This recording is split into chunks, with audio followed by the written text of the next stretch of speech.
Hello everyone, hello, welcome back to the channel. So firstly, I am in the process of moving bedrooms, so one, the backdrop is going to change, and two, like things are a bit of a mess at the moment as I transition, so ignore the clutter in the background. You know, things are everywhere at the moment, it's a bit of a nightmare, but I'm not stressing out. So recently I made a video, I think it was the Ella Fitzgerald video last week, and I said that the two artists that me and my fiance have the most of are Ella Fitzgerald and Elvis Presley. And someone had messaged me on Instagram and said, can you show off your Elvis Presley albums just like you did with Ella? So I'm more than happy to do that. Secondly, quickly, it is getting into the winter months now, so things are getting darker, which means my videos won't look as peppy as they do in the summer because I've got to turn the light on, which I don't like doing. And anyway, these are in no particular order. We have On Stage with Elvis. Now, to me, Elvis is more of a performer than he is a singer. And say like the Beatles or John Lennon, who would write and sing their own songs. Elvis never wrote a song, but his stage presence and his ability to belt out a tune with that rich voice of his is amazing, and I've always loved him for that. And I love all eras of Elvis. This is obviously Vegas Elvis, but you can't go wrong with a bit of Elvis Presley. Now I believe this is the one I found in an old flea market.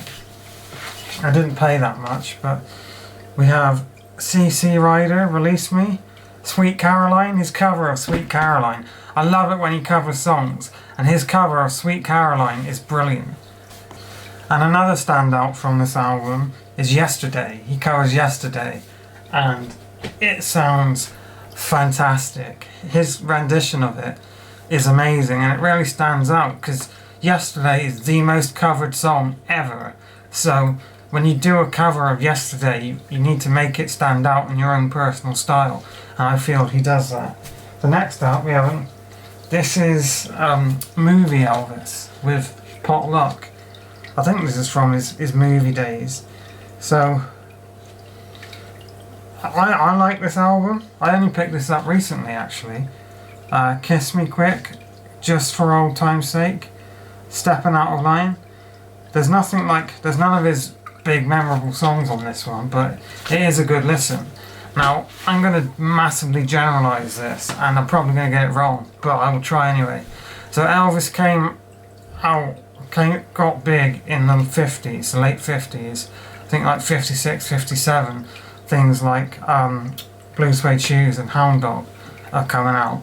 And then when it transitioned into the 60s, either before or after he served in the war, he started doing movies, and that is around the same time that the British invasion happened and the Beatles became bigger than Elvis, if you want. Well, I mean, they are bigger than Elvis, they sold more records, but that was when, so the Beatles, I know I'm talking about the Beatles, but when they met Elvis, they were absolutely stunned because he could change the channel on his TV, sat in his chair, he didn't have to get up to change the channel, which I always thought was funny.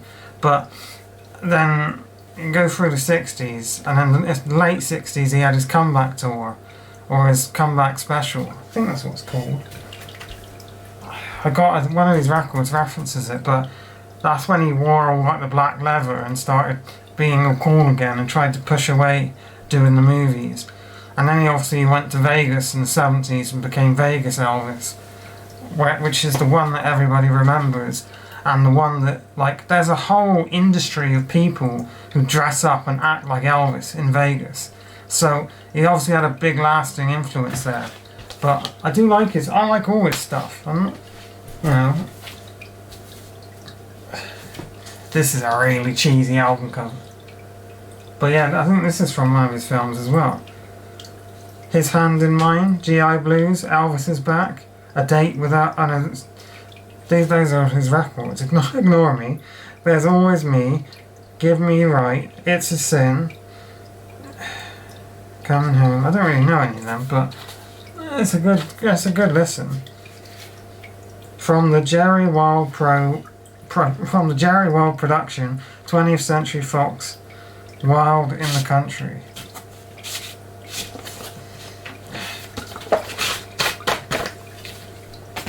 We have, so I've got 2 picture discs of Elvis, and this is the first one. This is Jailhouse Rock / Love in Las Vegas. Now this doesn't sound great, it is a picture disc, but it doesn't sound too great. Although some of his best songs on there, like Treat Me Nice, A Jailhouse Rock, I Want to Be Free, Viva Las Vegas, Viva Las Vegas, I Need Somebody to Lean On, Do the Vega.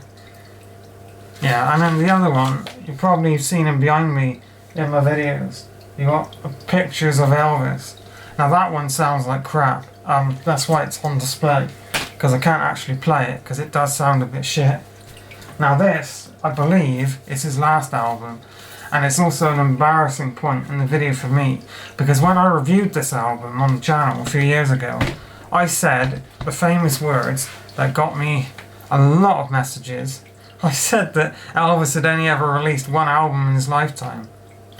Oh, that was like a massive facepot. I don't know where I got that from, or why I decided to say it. Like, it's not true. I don't know why I said that in that video. I must have misspoke or something. But yeah, there were a lot of angry people. Like, when I said that Michael Jackson didn't release an album in the late 90s, we did. It's History Part 2. But anyway, I've done some stupid things. But this is fantastic, and I love it. And I believe this held the record for the lowest note ever sung in a song, on the song Way Down. Whereas backup singer, I forget the backup singer's name, but at the end of the song, he goes, I can't even go that low, way down. No, I can't go that low, but it had it might still have the record, I'm not sure, but that was the Guinness World Record for the lowest note ever sung in a song. And this one has cool sleeve and nice beautiful blue vinyl, which I can now show you in crisp well, I meant 4K, but yes, it's HD as well. I don't recognise this one, this next one I mean. Is this that? Oh. So this isn't Elvis, this is David Essex apparently. I got a bit confused, but maybe I'll make a video on David Essex in the future, because this is a great album and he has a great voice. But you are not Elvis. Elvis Now. This is proper Vegas Elvis, and that's not the back, that's the front. Help Me Through the Night, Miracle of Rosie, his cover of Hey Jude, which is great. I Was Born 10,000 Years Ago is a great song. I believe this is coloured, no it's not. Well, it might have been coloured vinyl. But this is like, I love this album. Put it back. There's not really even a sleeve, it's like a... Oh. The Dave Clark 5, apparently. I swear I picked up only Elvis, but obviously that's the patchy mode, not Elvis. Aha! So this was what sparked my love of Elvis. Elvis's #1 hits. Now this is a must. If you like older style music, particularly rock music, then you gotta get yourself Elvis's #1 hits. The amount of good songs on this album, it's immense. And although mine, I think, yeah, mine is a regular vinyl, you can get it in a nice gold vinyl if you like collecting coloured vinyl. There's just, I can't, usually when I show you an album I name all the good songs, but with this I'd just be going down the list, because there's so many that are just, I suppose if I had to pick a favourite Elvis song, this might be controversial, I'd go with Return to Sender. I don't know why I love it so much. It must be the way he sings it, but it's just so catchy and upbeat, and I love it. Return to Sunday, my letter take back to me. She wrote upon it. Sorry. Such a good song. Elvis, Rock and Roll 2.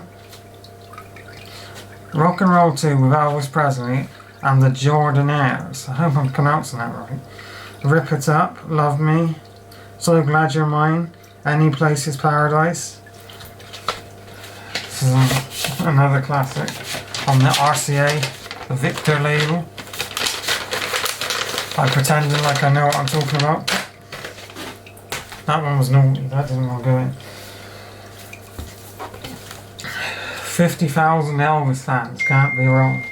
Oh, very unprofessional. That's a good one. What are the songs on this one?